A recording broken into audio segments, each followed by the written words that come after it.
Question पे आते हैं। इसमें आपको दिया हुआ है यदि a प्लस बी अनुपात a minus B is equal to 7 अनुपात 3 हो तो a cube plus B cube फिर अनुपात है फिर a cube minus B cube का मान ज्ञात कीजिए। मतलब आपको इनका अनुपात ज्ञात करना है, a cube plus B cube और a cube minus B cube का मान ज्ञात करना है। ठीक है, देखिए यहाँ पर आपको जो अनुपात दिया हुआ है, ठीक है, ये सिंगल एक चर के रूप में नहीं है। ठीक है, यहाँ पे एक अल्फाबेट का मतलब केवल ए का या केवल बी का मान आपको ज्ञात नहीं है। यहाँ पे a प्लस बी और a माइनस बी के रूप में आपको मान दिया गया। देखिए आपको दिया गया है यहाँ पर a प्लस बी अनुपात a minus B is equal to दिया हुआ 7 अनुपात 3। अब जैसा कि आप जानते हैं कि अनुपात को हम बट्टे के रूप में मतलब फ्रैक्शन के रूप में लिख सकते हैं। इसको हम लिखेंगे a plus B upon a minus B is equal to हो जाएगा 7/3। इसका मतलब क्या हुआ? इसका मतलब ये हुआ कि a प्लस बी का मान तो हो गया 7 और a माइनस बी का मान हो गया 3। तो हम कह सकते हैं a plus B is equal to 7 और जो a माइनस बी है इसका मान हो गया 3। ठीक है, अब देखिए ये तो हो गया आपके पास इक्वेशन नंबर फर्स्ट और ये हो गई इक्वेशन नंबर सेकंड। इन दोनों इक्वेशन को हम विलोपन विधि से या किसी अन्य विधि से प्रतिस्थापन विधि से सॉल्व करके a और b का मान ज्ञात करेंगे। किसका मान ज्ञात करेंगे? a का और b का। क्योंकि जब तक आपको a और b का मान ज्ञात नहीं होगा तब तक आप इसमें a और b का मान क्या रखेंगे। ठीक है, इसको हम पहले क्या करेंगे? सॉल्व करेंगे। विलोपन विधि से कर लेते हैं हम अभी फिलहाल।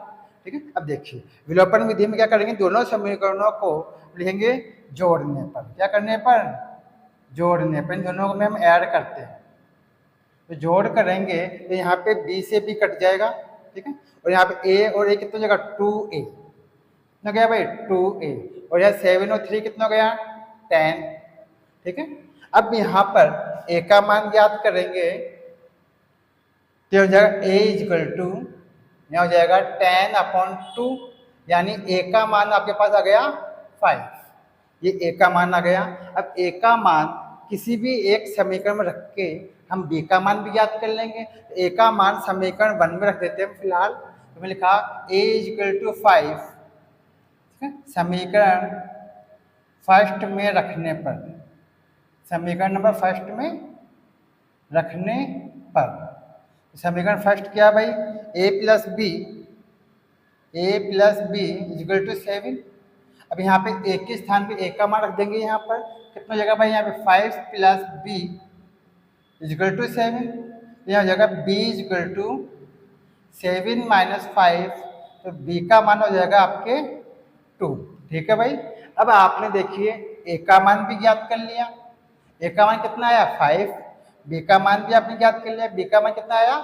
2 प्राप्त हो गया। ठीक है, इन दोनों समीकरणों को सॉल्व करके हमने a और b की वैल्यू ज्ञात कर ली। अब देखिए अब क्या काम करेंगे हम? अब जिसका आपको मान ज्ञात करना उसमें हम मान पुट कर देंगे a का और b का। अब देखिए आपको मान किसका ज्ञात करना? आपको ज्ञात करना है a cube plus b cube अनुपात फिर a cube minus b cube का।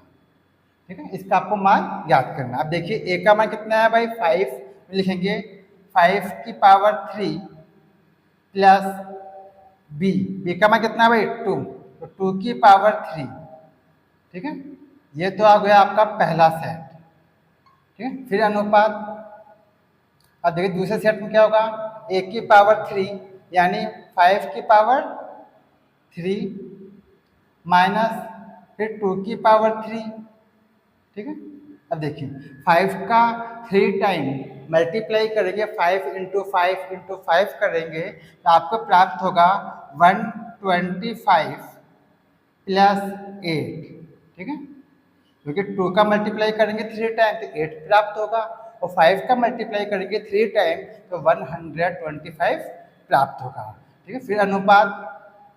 अब यहाँ पे देखिए वही 125 और -8 ये प्राप्त होगा आपको।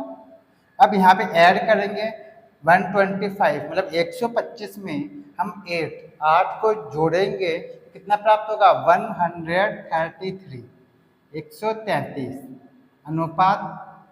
ठीक है। अब यहाँ पर 125 में से 8 मतलब 125 से 8 को माइनस करेंगे कितना प्राप्त हो जाएगा आपको 170। और इस तरह से आपका आंसर हो गया। ठीक है स्टूडेंट्स, समझ में आया।